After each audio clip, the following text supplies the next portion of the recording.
The Prime Minister asked for official advice on whether there are any people of Russian origin who should be refused entry to New Zealand. We have heard from an 11-year-old who's spying on his neighbours, they tell us. New Zealand is now the only member of the Five Eyes Alliance not to take action against Russia over the nerve agent attack on a former Russian spy and his daughter. In the past 2 days, countries including Canada, Australia, the US and countries in the EU and Eastern European nations even have joined the UK in expelling dozens of Russian diplomats and declared intelligence staff.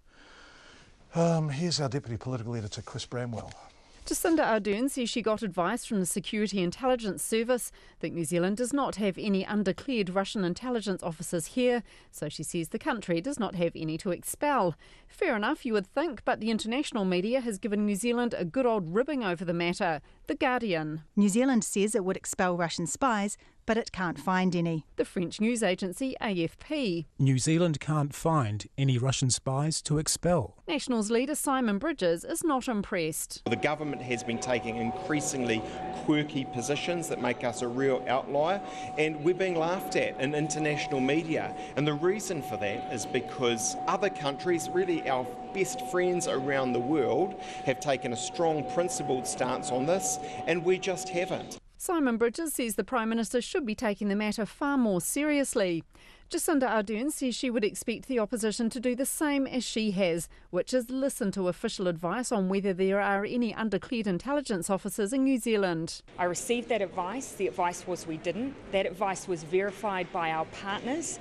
I had to act on that advice. If the opposition is telling me that they personally then would have gone out to try and identify individuals themselves, then that is a matter for them to answer to. But Ms Ardern says there are other actions the government can take. I've asked MFAT for advice on whether or not there are further measures we should be taking, for instance, around the issuing of visas for particular people who are of Russian origin who may be in some way inappropriate for travel to New Zealand. I'm awaiting that advice. Simon Bridges argues Jacinda Ardern is just pandering to Foreign Affairs Minister Winston Peters on the matter of Russia.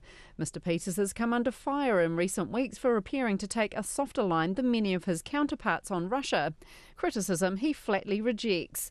Under questioning in Parliament, Winston Peters revealed that there is Russian intelligence activity in New Zealand. I'm advised by the NZSIS, and so has the Prime Minister been, that there is no individual here in New Zealand who fits the profile of those being expelled by other countries. That is people within the embassies in other countries. If there were, we would have taken action a long time before Salisbury.